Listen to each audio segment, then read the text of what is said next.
day mga boss. So balik ceiling na nga kami. Natapos na namin yung paring. So ayan, kinakat ko na yung yung gypsum board natin. Bali yan, sinusukot ko. Dito na kami sa pangalawang kwarto. Ayan, yung may ito yung kwarto na to, ito yung may cove light. Yan. Tapos may apat na pin light sa gilid, mga boss. Yan. Bali, ordinary kisame na lang ngayon yan. So, ayan. Pagka sukat ko yan, ang gagamitin lang natin dyan mga boss, cutter lang siya. Ganun lang siya kadali i-cut. Tapos, kuha ka lang ng mahabang pwede mong gawing ruler, basta tuwid siya.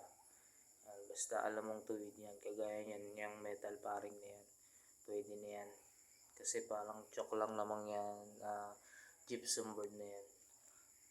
So, ayan ginamit namin mga boss. Kasi madali siya tabasin mga boss. Yan. Tapos, yun nga, bumabaon yung nails natin dyan. Hindi na natin kailangan maghasa mga boss. Kaya ayan yung napili natin. Pero ang maganda kasi dito mga boss, makapal siya.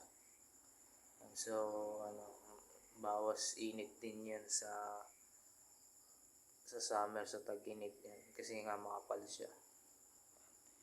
So, ayan, kinakabit na namin kuya ko yan, kasama ko.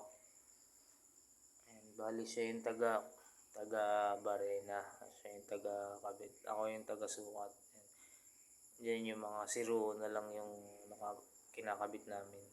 So, patapos na kami dyan. Yan, inuna namin yung may cove light na kwarto na yun. Yan. So, ganyan lang siya, kinakat-cut lang siya. Pagka medyo sobra pa yung cut natin, pwede mo siyang kayasin ng cutter lang mga boss. Ganun siya kadali. Ayan. So, ganyan lang siya mga boss. Basic lang yan mga boss. Ang mahirap lang dyan, yung iaangat mo yung isang buo. Mamaya mga boss, meron kaming video na nagkabit kami dyan ng isang buo. So ayan, pawisan na kami dyan kasi mainit sa loob na yan. Walang kahangin-hangin dyan mga boss. Tapos ang tungtungan pa namin mga boss, medyo mataas. So nataasan namin kasi tumatama na yung ulo ko dyan. Ayan. So dyan na ako nahirapan sa pag-ilag-ilag. Ilang beses ako nauntog dyan. So pag gagawa tayo ng tungtungan natin mga boss, dapat saktuhan lang para hindi tayo mahirapan. Para hindi ganun kahirap siya isalpak.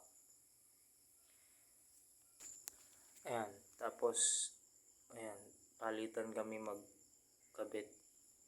Dalawa kami nagkakabit mga boss. Ayan, kasi para medyo bumilis yung gawa natin. Ayan. So natapos namin yan mga boss. Ayan, isang kalahating araw, tapos lumipat kami sa kabila. So ganyan. Ayan, dahil medyo mahirap yung tungtungan namin mga boss, paikot-ikot siya. Ayan, ganyan. Kaya yung pawis natin dyan tuloy-tuloy. Parang nag-exercise ka lang dyan mga boss. Maganda sa katawan yan. Ayan. So, medyo aalalay lang sa cutter mga boss kasi minsan dumudulas yan. Pwede tayo mahiwa dyan o kaya masugatan yung mga daliri natin. So, alalay lang, chok lang siya, madali lang siyang ikat.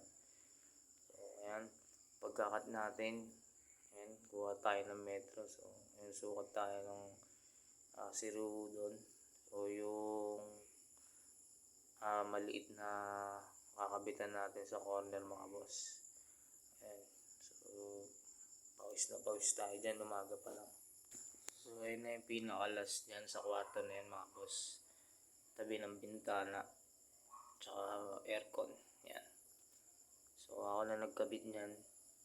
So, salpak ko. Tapos barena ko pata. Yan, ganyan mga boss. Dampot mo pa yung tornilyo, ganyan. Yan. Tapos ilalagay mo siya dun. Yan. Medyo nakakangalay yan mga boss. Dapat medyo sanay na rin yung balikat mo kaya yung braso. Tapos lumipat na kami dito mga boss sa kabilang kwarto natin. O kwarto ng may-ari pala. Ayan. Ayan. Tapos na kami dun sa may cove light. So pagka buo yung ikakabit nyo mga boss, ganito siya. Ang diskarte lang namin, kumuha lang kami ng 2 clamp yan. Yan. So sinabit lang natin dyan yan. Yan. So medyo mabigat yan.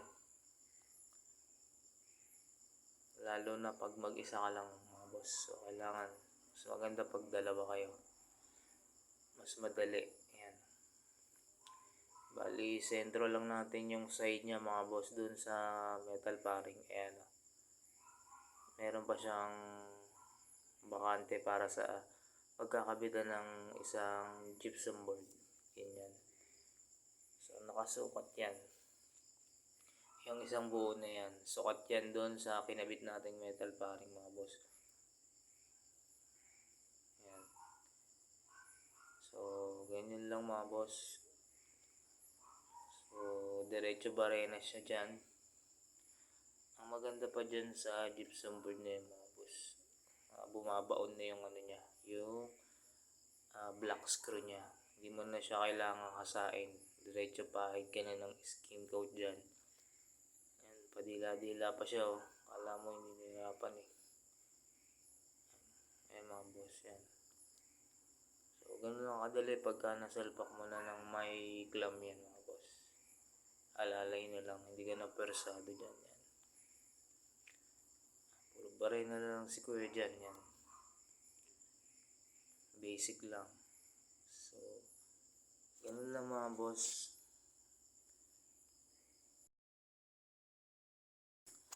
Ayan na yung kinalabasan ng ginawa natin mga boss. Bali 2 kwarto, ayan. Korting kalamay siya. Sabi nga nila pagka hindi iskwalado parisukat, ugis kalamay daw yun. Mahirap yun mga boss. Ayan. Ito madali lang to. Kasi kwadrado lang siya. Eskwalado siya. So ayan, nilinis na rin natin. Ayan. Ito yung itsura niya pag nasa loob ka. Ayan. Wala pa kasing skin coat yan mga boss. So, hindi pa yan yung final na itsura niya. Ayan. So, ganun lang siya mga boss. Salamat mga boss. Thank you.